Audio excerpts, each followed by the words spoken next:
ಪ್ರತಿನಿತ್ಯ ಏನೇ ಮಾಡದಿದ್ದರೂ ತುಳಸಿಗೆ ಪ್ರದಕ್ಷಿಣೆ ಹಾಕಿ. ದುಃಖ ಮತ್ತು ಬಡತನ ನಿಮ್ಮ ಮನೆಯಲ್ಲಿ ನೆಲೆಸಿದ್ದರೆ ಕೌಟುಂಬಿಕ ಜೀವನದಲ್ಲಿ ಉದ್ವಿಗ್ನತೆ ಹೆಚ್ಚಾಗುತ್ತದೆ. ಎಲ್ಲ ಕಡೆಯಿಂದ ಕೆಟ್ಟ ಸುದ್ದಿಗಳು ಬರಲು ಪ್ರಾರಂಭಿಸುವಾಗುತ್ತದೆ. ನಿಮ್ಮ ಮನಸ್ಸು ವಿಚಲಿತಗೊಳ್ಳುತ್ತದೆ. ಅಂತಹ ಪರಿಸ್ಥಿತಿಯಲ್ಲಿ ಪೂಜೆಯ ಹೊರತಾಗಿ ನಿಮ್ಮ ಮನೆಯಲ್ಲಿ ನೀವು ಇನ್ನೊಂದು ಕೆಲಸವನ್ನು ಮಾಡಬೇಕು. ನಿಮ್ಮ ಮನೆಯಲ್ಲಿ ತುಳಸಿ ಗಿಡವನ್ನು ನೆಡಬೇಕು. ತುಳಸಿ ಗಿಡವನ್ನು ಹಿಂದೂ ಧರ್ಮದಲ್ಲಿ ಹೆಚ್ಚು ಪೂಜಿಸಲಾಗುತ್ತದೆ. ಈ ಗಿಡವನ್ನು ನಿಮ್ಮ ಮನೆಯ ಅಂಗಳದಲ್ಲಿ ಪ್ರತಿನಿತ್ಯ ಪೂಜಿಸಲಾಗುತ್ತದೆ. ತುಳಸಿ ಗಿಡವನ್ನು ಮನೆಯ ಶಕ್ತಿಗೆ ತುಂಬ ಮಂಗಳಕರವೆಂದು ಪರಿಗಣಿಸಲಾಗುತ್ತದೆ. ಔಷಧೀಯ ಗುಣಗಳಿಂದ ಕೂಡಿದ ಈ ಸಸ್ಯವು ಮನೆಗೆ ಧನಾತ್ಮಕ ಶಕ್ತಿಯ ಮೂಲವನ್ನು ತರುತ್ತದೆ ಮತ್ತು ಮನೆಯಿಂದ ನಕಾರಾತ್ಮಕತೆಯನ್ನು ತೆಗೆದುಹಾಕುತ್ತದೆ. ತುಳಸಿ ಗಿಡದಲ್ಲಿ ಲಕ್ಷ್ಮೀದೇವಿ ನೆಲೆಸಿದ್ದಾಳೆ ಎಂದು ನಂಬಲಾಗಿದೆ. ಇದನ್ನು ಮನೆಯಲ್ಲಿ ನೆಡುವುದರಿಂದ ಮನೆಯಲ್ಲಿನ ಕಲಹಗಳು ದೂರವಾಗಿ ಸುಖ ಮತ್ತು ಸಮೃದ್ಧಿಯನ್ನು ತರುತ್ತದೆ. ಗ್ರಂಥಗಳಲ್ಲಿ ತುಳಸಿ ಗಿಡವನ್ನು ಲಕ್ಷ್ಮೀದೇವಿಯ ರೂಪವೆಂದು ವಿವರಿಸಲಾಗಿದೆ. ಅಂದರೆ ತುಳಸಿ ಇರುವಲ್ಲೆಲ್ಲ ಲಕ್ಷ್ಮೀದೇವಿಯು ಖಂಡಿತವಾಗಿಯೂ ಆಗಮಿಸುತ್ತಾಳೆ. ತುಳಸಿ ಗಿಡ ನೆಟ್ಟರೆ ಧನಾತ್ಮಕ ಶಕ್ತಿ ಹೆಚ್ಚುತ್ತದೆ. ಭಾರತದ ಬಹುತೇಕ ಮನೆಗಳಲ್ಲೂ ನೀವು ಈ ಸಸ್ಯವನ್ನು ಕಾಣಬಹುದು. ತುಳಸಿ ಗಿಡವನ್ನು ಬಹುತೇಕ ಮನೆಗಳಲ್ಲಿ ನೆಟ್ಟಿರುವುದನ್ನು ನೀವು ನೋಡಿರಬೇಕು. ತುಳಸಿ ಗಿಡವನ್ನು ಮನೆಯಲ್ಲಿ ನೆಟ್ಟರೆ ಋಣಾತ್ಮಕ ಶಕ್ತಿ ನಾಶವಾಗುತ್ತದೆ ಮತ್ತು ಧನಾತ್ಮಕ ಶಕ್ತಿ ಹೆಚ್ಚುತ್ತದೆ. ತುಳಸಿ ಗಿಡವು ಮನೆಗೆ ಬರುವ ಅನಾಹುತವನ್ನು ತಡೆಯಲು ಮಾತ್ರವಲ್ಲದೆ ರೋಗಗಳ ನಿವಾರಣೆಗೂ ಉತ್ತಮ ಪರಿಹಾರವಾಗಿದೆ. ಅಲ್ಲದೆ ಕುಟುಂಬದ ಆರ್ಥಿಕ ಸ್ಥಿತಿಗೆ ಇದು ಮಂಗಳಕರವಾಗಿದೆ. ಮನೆಯಲ್ಲಿ ತುಳಸಿ ಗಿಡವಿದ್ದರೆ ಮನಸ್ಸಿಗೆ ನೆಮ್ಮದಿ, ಶಾಂತಿ ದೊರೆಯುತ್ತದೆ ಎನ್ನುವ ನಂಬಿಕೆ ಇದೆ. ತುಳಸಿಗೆ ಪ್ರದಕ್ಷಿಣೆ. ಬೆಳಗ್ಗೆ ಎದ್ದ ನಂತರ ತುಳಸಿಯನ್ನು ನೋಡುವುದು ಅತ್ಯಂತ ಮಂಗಳಕರವೆಂದು ಪರಿಗಣಿಸಲಾಗುತ್ತದೆ ಮತ್ತು ವ್ಯಕ್ತಿಯು ಇತರ ಎಲ್ಲ ತೀರ್ಥಯಾತ್ರೆಗಳಿಗೆ ಸಮಾನವಾದ ಫಲಿತಾಂಶವನ್ನು ಪಡೆಯುತ್ತಾನೆ. ತುಳಸಿಯನ್ನು ನಮ್ಮ ಧರ್ಮಗ್ರಂಥಗಳಲ್ಲಿ ಸೌಂದರ್ಯ, ಸಂತೋಷ ಮತ್ತು ಸಮೃದ್ಧಿಯ ಸಂಕೇತವೆಂದು ಪರಿಗಣಿಸಲಾಗಿದೆ.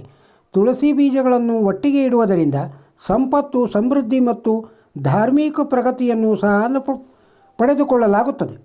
ಮನೆಯಲ್ಲಿ ತುಳಸಿ ಗಿಡವನ್ನು ನೆಟ್ಟು ಪೂಜೆಯನ್ನು ಮಾಡಿ ಅದಕ್ಕೆ ಪ್ರದಕ್ಷಿಣೆ ಹಾಕುವುದರಿಂದ ಆ ವ್ಯಕ್ತಿಯ ಎಲ್ಲ ಸಂಕಷ್ಟಗಳು ದೂರವಾಗುತ್ತದೆ. ನಾವು ಬೆಳಗ್ಗೆಯಿಂದ ಸಂಜೆಯವರೆಗೆ ಶ್ಲೋಕಗಳನ್ನು ಹೇಳುತ್ತೇವೆ. ಅದರಲ್ಲಿ ಕೆಲವು ಶ್ಲೋಕದ ಸರಿಯಾದ ಅರ್ಥವನ್ನು ನೋಡೋಣ.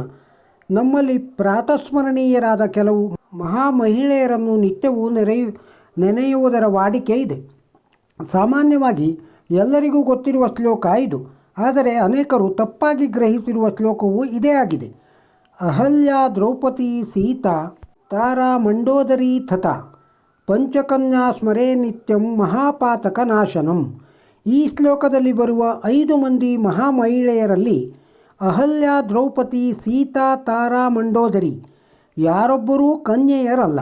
ನಮ್ಮಲ್ಲಿ ಕನ್ಯಾ ಶಬ್ದ ಯಾವ ಅರ್ಥದಲ್ಲಿ ಬಳಕೆಯಲ್ಲಿದೆ ಹೇಳಿ? ಇನ್ನು ಮದುವೆಯಾಗದ ಸ್ತ್ರೀಯರನ್ನು ನಾವು ಕನ್ಯೆಯರು ಅಂತೀವಲ್ವೇ?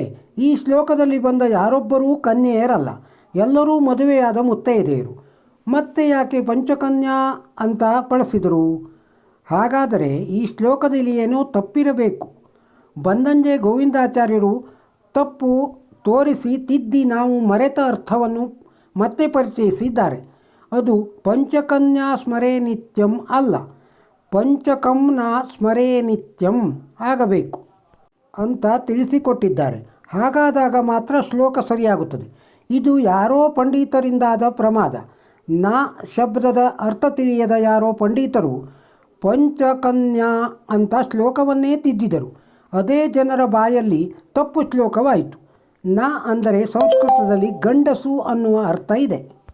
ಪಂಚಕಂ ನಾ ಸ್ಮರೇ ನಿತ್ಯಂ ಅಂದರೆ ಅಹಲ್ಯಾ, ದ್ರೌಪದಿ, ಸೀತಾ, ತಾರಾ, ಮಂಡೋದರಿ ಈ 5 ಮಹಾಮಹಿಳೆಯರನ್ನು ಬೆಳಗಾತ ಎದ್ದು ಪ್ರತಿಯೊಬ್ಬ ಗಂಡಸೂ ಕೂಡ ನೆನೆಯಬೇಕು ಅನ್ನುತ್ತದೆ ಈ ಶ್ಲೋಕದ ಅರ್ಥ. ಯಾಕೆಂದರೆ ಈ 5 ಕೂಡ ಮಹಾಮಹಿಳೆಯರೆನಿಸಿದ್ದು ಹೇಗೆ?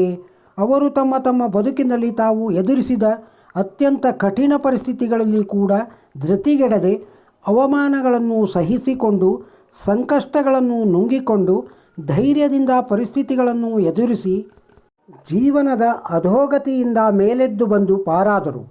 ಆದ್ದರಿಂದ ಸರಿಯಾದ ಶ್ಲೋಕ ಹೀಗಿದೆ: ಅಹಲ್ಯಾ, ದ್ರೌಪದಿ, ಸೀತಾ, ತಾರಾ, ಮಂಡೋದರಿ ತಥಾ ಪಂಚಕಂ ನ ಸ್ಮರೇ ನಿತ್ಯಂ ಮಹಾಪಾತಕ ನಾಶನಂ. ಕೆಲವು ಕಡೆ ಸೀತಾ ಬದಲು ಕುಂತಿಯನ್ನು ಇಟ್ಟುಕೊಂಡು ಕೂಡ ಶ್ಲೋಕ ಮಾಡಿದ್ದಾರೆ. ಸೀತೆ ಸಾಕ್ಷಾತ್ ಲಕ್ಷ್ಮಿಯೇ ಆದ್ದರಿಂದ ಸೀತೆಯ ಬದಲಿಗೆ ಕುಂತಿಯನ್ನು ಸೇರಿಸುತ್ತಾರೆ. ಕುಂತಿ ಗಾಂಧಾರಿಯೂ ಕೂಡ ಮಹಾಮಹಿಳೆಯರೇ. ಅಹಲ್ಯ, ದ್ರೌಪದಿ, ತಾರಾ, ಕುಂತಿ, ಮಂಡೋದರಿ ತಥಾ ಹೀಗೂ ಆಗುತ್ತದೆ. ಇದರಂತೆ ನಾವು ನಿತ್ಯ ಸ್ನಾನ ಮಾಡುವಾಗ ಹೇಳುವ ಶ್ಲೋಕದಲ್ಲಿ ಮರೆತ ಒಂದು ನದಿಯ ಹೆಸರನ್ನು ಕೂಡ ಬನ್ನಂಜೆಯವರು ತಿಳಿಸಿಕೊಟ್ಟು ಆ ಶ್ಲೋಕವನ್ನು ಸರಿ ಮಾಡಿದ್ದಾರೆ. ಈಗ ನಾವು ಹೇಳುವ ಶ್ಲೋಕ ಗಂಗೆ ಚ ಯಮುನೆ ಚೈವ ಗೋದಾವರಿ ಸರಸ್ವತಿ ನರ್ಮದಾ ಸಿಂಧು ಕಾವೇರಿ ಜಲೇಸ್ಮಿನ್ ಸನ್ನಿಧಿಂ ಕುರು. ಅಲ್ಲಿ ಗಂಗೆ ಅಂದ ಮೇಲೆ ಚ ಬಂದಿದೆ. ಒಮ್ಮೆ ಚಕಾರ ಬಂದ ಮೇಲೆ ಮತ್ತೆ ಯಾಕೆ ಯಮುನೆ ಅಂದ ಮೇಲೆ ಮತ್ತೆ ಚೈವ ಬರಬೇಕು? ನದಿಯ ಹೆಸರು ಮರೆತ ಯಾರೋ ಪಂಡಿತರು ಚೈವ ಸೇರಿಸಿದರು. ಮತ್ತೆ ಮುಂದೆ ಅದೇ ಮುಂದುವರೆಯಿತು. ತಪ್ಪು ಶ್ಲೋಕವಾಯಿತು. ಅದು ಚೈವ ಅಲ್ಲ, ಕೃಷ್ಣಾ ನದಿಯ ಹೆಸರು ಬಿಟ್ಟಿದೆ, ಸೇರಿಸಿಕೆ ಹೇಳಿಕೊಳ್ಳಿ, ಆಗ ಶ್ಲೋಕ ಸರಿಯಾಗುತ್ತದೆ ಅಂತ ಅಂದವರು ಬನ್ನಂಜೆಯವರು.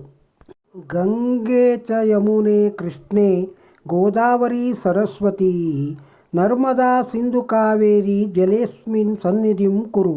ಇದು ಸರಿಯಾದ ಶ್ಲೋಕ. ಈ ವಿಡಿಯೋ ನಿಮಗೆ ಇಷ್ಟವಾಗಿದ್ದರೆ ಒಂದು ಲೈಕ್ ಕೊಡಿ. ಇದನ್ನು ಬೇರೆಯವರಿಗೂ ಶೇರ್ ಮಾಡಿ. ನಮ್ಮ ಚಾನಲ್ಗೆ ಇನ್ನೂ ಸಬ್ಸ್ಕ್ರೈಬ್ ಆಗದೇ ಇದ್ದರೆ ಸಬ್ಸ್ಕ್ರೈಬ್ ಆಗಿ. ನಮಸ್ಕಾರ.